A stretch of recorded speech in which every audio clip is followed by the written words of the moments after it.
태평양을 떠다니는 엄청난 양의 쓰레기. 이들은 환류에 의해 세 곳의 섬을 만들고 있습니다.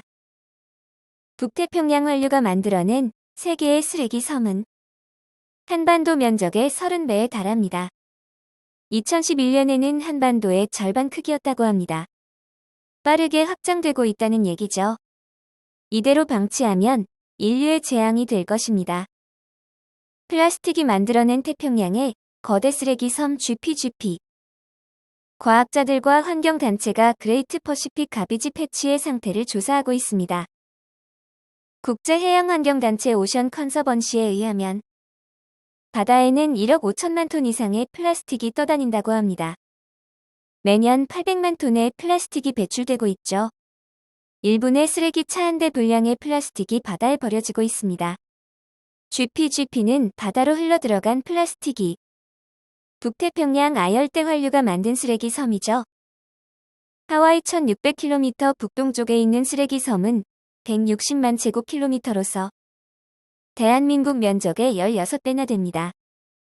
7만 9천 톤의 쓰레기가 떠 있죠. GPGP는 환경운동가 찰스 무어가 발견했죠. 그는 1994년 요트를 타고 LA에서 하와이까지 횡단하던 중 쓰레기 섬을 발견했었죠. 2050년까지 태평양의 플라스틱 쓰레기 총량은 250억 톤을 웃돌 것입니다. 기상재해가 잦아지면 많은 플라스틱 쓰레기가 바다로 쏟아질 것입니다. 쓰레기 섬이 만드는 생태계가 지속 가능할지, 또 북태평양 아열대, 환류 너머까지 확장해 갈지 누구도 알 수 없죠. 플라스틱 쓰레기는 쉽게 분해되지 않습니다. 스티로폼 컵은 분해되는데 50년이 걸리고, 알루미늄 캔은 200년, 일회용 기저귀는 450년, 페트병도 450년, 낚싯줄은 600년이 걸립니다. 일회용 제품을 사용하지 않는 것이 우리가 할 수 있는 최선의 행동이 아닐까요? 해마다 100만 마리의 바다새가 커다란 플라스틱과 체내 곳곳에 축적된 미세 플라스틱의 독성으로 인한 대사 이상으로 목숨을 잃고 있습니다. 고래 뱃속에 가득 찬 플라스틱 폐기물이 보이시나요?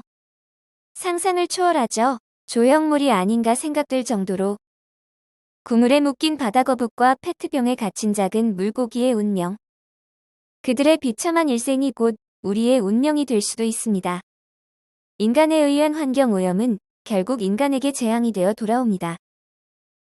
버려진 그물에 사로잡힌 물고기 또한 마찬가지죠. 가장 분해되지 않는 것이 그물망이죠. 선박의 프로펠러 등에 감겨 사고 원인이 되기도 합니다. 물고기와 갈매기도 플라스틱 쓰레기에 의해 생존을 위협당합니다. 그나마 큰 조각은 눈에 보이기라도 합니다. 더 위험한 것은 눈에 보이지 않는 미세 플라스틱입니다. 미국 스미소니언 환경연구센터는 쓰레기 섬에서 40종 이상의 연근의 원양생물이 뒤섞인 새로운 공동체를 발견했습니다. 쓰레기는 동아시아 연근해에서 살던 생물들의 뗏목이죠. 연구센터는 2020년 북태평양 아열대 환류의 플라스틱 쓰레기를 수집했고, 플라스틱의 뗏목 생태계에는 말미잘, 불가사리, 홍합, 따개비, 새우 등 연근해 무척추 동물과 해초류가 번식하고 있었습니다. 이와 함께 거위목, 따개비, 이끼동물 등 쓰레기 섬 환경에 적응한 원양생물도 발견되었습니다. 새로운 뗏목 생태계는 지속 가능할까요? 쓰레기와 함께 묻어온 연근의 생물은 원양 생태계를 교란시킵니다. 서식지와 먹이를 놓고 생존 경쟁이 벌어지겠죠. 침입종 문제가 발생할 것입니다. 먼 바다에 형성된 연안 생물종 서식지가 해류를 따라 부유하며 어느 순간 다른 해안지대의 생태계를 덮칠 수 있습니다. 연근의 생물종의 원양 서식지는 계속해서 늘어날 것입니다. 플라스틱은 생태계의 먹이사슬을 따라 돌고 돕니다. 미세 플라스틱은 플랑크톤에서 작은 물고기, 큰 물고기, 상어나 물수리의 몸에 축적이 되죠. 마지막에는 우리 인간의 밥상에 오르겠죠. 먼저 미세 플라스틱에 대해 알아보시죠. 플라스틱은 단위 분자들이 반복적으로 연결된 물질로서 결합이 단단하여 쉽게 분해되지 않습니다. 완전한 분해는 어렵지만 부서지고 마모되면 미세한 조각이 됩니다. 5mm 이하의 작은 플라스틱 조각을 미세 플라스틱이라고 합니다. 이렇게 큰 덩어리였다가 작게 변한 플라스틱을 2차 미세 플라스틱이라고 합니다. 처음부터 미세하게 만들어진 플라스틱을 마이크로비즈 또는 1차 미세 플라스틱이라고 하죠. 치약이나 세정용 비누나 화장품, 바디워시 등 생활용품의 원료로 사용되고 있습니다. 미세 플라스틱의 순환 사이클을 볼까요? 매년 800만 톤의 플라스틱이 강에서 바다로 유입됩니다. 시간이 흐르면서 플라스틱은 잘게 부서집니다. 현재 50조 개의 플라스틱 조각이 바다를 떠다닙니다. 플라스틱은 물보다 가벼워 물 위에 뜨죠. 플라스틱은 1960년대부터 본격적으로 소비재로 쓰기 시작했죠. 싸고 편리하기 때문에 생활 속 곳곳으로 퍼져나갔습니다. 전 세계적으로 플라스틱 생산은 매년 8.7% 증가합니다. 플라스틱 폐기물은 일회용이 많아서 몇 번 쓰고 버립니다. 용도를 다한 플라스틱은 땅에 묻히거나 일부는 소각되고 많은 양이 바다로 유출됩니다. 매년 800만 톤의 플라스틱이 바다로 흘러 들어간다고 하니 엄청나죠? 어고, 비닐봉지, 병뚜껑, 주방용품, 담배 필터, 음식 포장재, 빨대, 화학섬유가 온 바다를 떠다니고 있습니다. 해양 생물들은 미세 플라스틱으로 인해 장이 폐색되기도 하고 물리적인 상처를 입기도 합니다. 섭식 습관이 변할 수도 있죠. 또 생물체 내 에너지 시스템을 무너뜨리기도 합니다. 유전적인 변화를 일으켜 성장과 번식에 악영향을 끼치기도 합니다. 문제는 바다 동식물이 마이크로비즈나 미세 플라스틱을 인지하여 섭취하는 것이 아니죠. 플랑크톤부터 어류, 해양 포유류에 이르기까지 먹이사슬의 모든 생명체가 미세 플라스틱을 먹을 수밖에 없습니다. 개, 갯지렁이, 굴 등의 성장과 번식에도 장애를 일으키는 것으로 알려졌죠. 페트병 원료의 미세 플라스틱이 홍합 번식에 미치는 영향을 연구한 보고를 볼까요? 페트는 페트병 외에도 폴리에스테르의 원료로 섬유로도 많이 사용됩니다. 페트에 포함된 첨가제들은 내분비계 교란을 일으키고 그 외에도 다양한 독성을 유발합니다. 안정성평가연구소는 홍합과 지중해 담치에 32일간 노출시킨 뒤 독성 영향을 평가했습니다.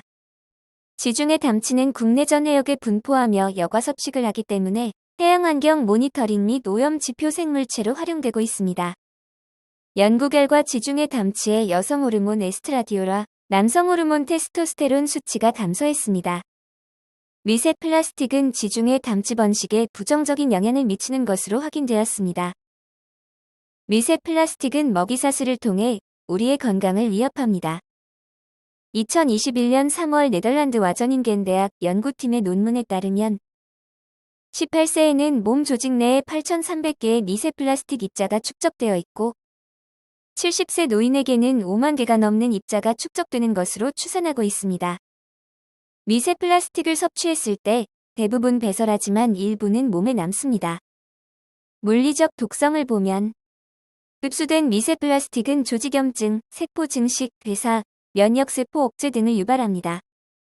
미세 플라스틱의 크기, 모양, 표면 전극, 부력, 소수성 등의 성질에 따라 달라질 수 있습니다.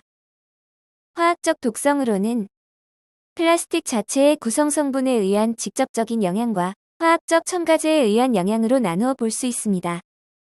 미세 플라스틱에 포함된 화학물질들은 자체 독성을 유발하죠. 잔류 유기오염 물질과 결합한 미세 플라스틱은 생물체 내에서 농축되어 전달되고 매우 적은 농도만으로도 인체에 심각한 영향을 미칩니다. 세계 각국에서 해양 플라스틱 해결을 위해 노력하고 있습니다.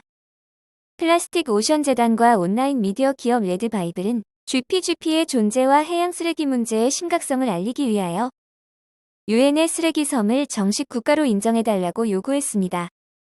국기는 바닷물에 페트병이 잠긴 모습을 형상화했네요. 정식 국가가 되면 유엔법에 따라 주변국이 청소해야 할 의무가 생기기 때문이라고 주장했습니다. 화폐와 여권도 만들었네요.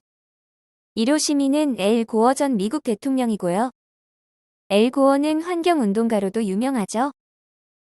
국제환경단체들은 쓰레기 섬에 대한 다양한 조사활동을 수행했습니다. 대표적인 환경단체인 그린피스는 각국 정부의 관심을 촉구하고 있습니다. 필리핀 해안에서 일회용 플라스틱의 심각성을 알리고 있죠. 또 대기업의 적극적인 참여도 요구하고 있습니다. 일부 패션 잡지들은 미세 플라스틱이 함유된 제품을 쓰지 말라는 기사를 게재했으며 각국 비정부 기구들 역시 마이크로비즈 사용 중단을 촉구하고 있습니다. 35개국 83개 NGO 연합체인 비트 더 마이크로비즈 재단도 마이크로비즈 사용 금지를 촉구 중입니다. 해양 플라스틱 배출 문제는 시위나 패션쇼 같은 일회성 캠페인으로 해결할 수는 없습니다. 한두 번 이벤트로는 효과가 없습니다. 오히려 일부 기업들이 얄팍한 마케팅 수단으로 이용함으로써 소비자들의 빈축을 살 때가 더 많죠. 그린워싱은 결코 감동을 주지 못합니다. 우리 정부도 해양 플라스틱 감축을 위한 정책을 수립했습니다. 목표는 2050년 해양 폐기물 배출 제로. 정부는 부표 어구를 친환경 제품으로 대체하고 2022년부터 보증금제와 실명제를 도입합니다. 또 10년 이내 해양 플라스틱 60% 감축 목표로 하고 있으며 인력 중장비 드론 총동원하여 수거하겠다고 합니다. 전국 해안의 바다 환경 지킴이 상시 배치할 예정입니다. 바다로 배출된 플라스틱을 회수하거나 처리하는 건 어렵습니다. 쓰레기 섬의 미세 플라스틱은 육안으로 확인하기도 어렵고 위성이나 항공사진으로 규모마저 정확히 파악하기 어렵습니다. 쓰레기 섬은 공해에 있어서 단일 국가가 처리하기도 어렵죠. 2017년 7월 함부르크 G20 정상회의에서 G20 해양 쓰레기 행동 계획이 합의했고 2019년 6월 G20 EN 프레임워크가 수립했으며 많은 나라들이 일회용 플라스틱 사용 축소와 폐기물 관리 재활용 시스템 개선, 강과 해안의 지속적인 정화 활동을 수행했습니다. 영국은 2021년 재활용 플라스틱 30% 미만인 플라스틱 포장 용기에 세금을 도입했고 한국은 미세 플라스틱 모니터링 연구 계획을 시행했죠. 로레알과 P&G는 2017년 말 폴리에틸렌 마이크로비즈의 사용을 중단했습니다. 내가 뭘 해야 할까요? 배출된 다음에 회수는 건 어렵습니다. 비용이 너무 많이 듭니다. 발생량을 줄여야 합니다. 특히 일회용품을 줄여야 합니다. 개개인의 노력만으로 한계가 많죠. 다만 소비자가 관심이 없으면 정부의 정책 수립과 기업의 신기술 개발 모멘텀이 생기지 않습니다. 하루아침에 이루어질 수 있는 간단한 문제가 아니죠. 작은 실천들이 쌓여야 세상이 바뀔 수 있습니다. 감사합니다. 탄소 중립엔 비즈였습니다. 구독과 좋아요는 사랑입니다.